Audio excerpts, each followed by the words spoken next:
রেজাউল করিম আবরার বলেছেন, লা মাযহাবের গোষ্ঠীরা সুন্নাত নামাজ পড়ে না, আমি এদের নাম দিয়েছি নাপিত, নাকি ইবাদত ছুটু করা এদের কাজ। এ ব্যাপারে আপনার মন্তব্য কি? রেজাউল করিম আবরার সারা দিনই মিথ্যা কথা বলে, কথা বুঝেননি? ইবলিস শয়তানকে সেট করে দিয়েছে। হ্যাঁ,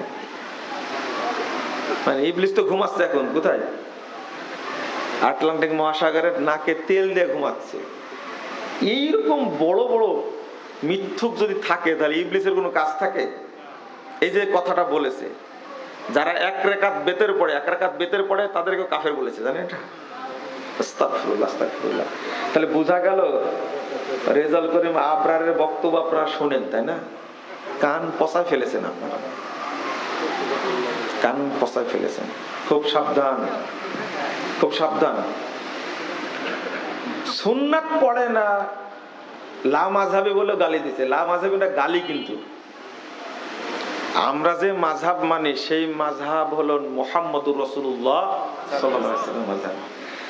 আর রেজাউল করিম যে মাযহাব মানে এটা হলো জাল মাযহাব। এর কোনো অস্তিত্ব নাই। বলে যে আমরা আবু হানিফার মাযহাব মানি, মিথ্যা কথা। ইমাম আবু হানিফার অনুসারী তারাই যারা ইমাম আবু হানিফার আকীদা এবং আমলে বিশ্বাসী, তাই না? ভুয়া এই মাযহাবটা চলছে, এটা হলো ভুয়া, জাল মাযহাব। আমি বলবো প্রথমত রেজাউল করিম আবরারকে আল্লাহ যেন তাকে হেদায়েত দান করেন, আল্লাহর ভয় যেন তার ভিতরে ঢুকে। যেভাবে গালিগালাজ করে, আমরা তো হানেফি উলামায়ে কেরামের বই পুস্তক পড়ি, তাদের নাম নিলে রহিমাহুল্লাহ পড়ি, আল্লামা আনোয়ার শাহ কাশ্মীরি কথাগুলো বলে এইভাবে, কিন্তু এর মুখটা এত খারাপ। আলেম উলামার নাম বললে এত নোংরা ভাষায় গালি দেয়।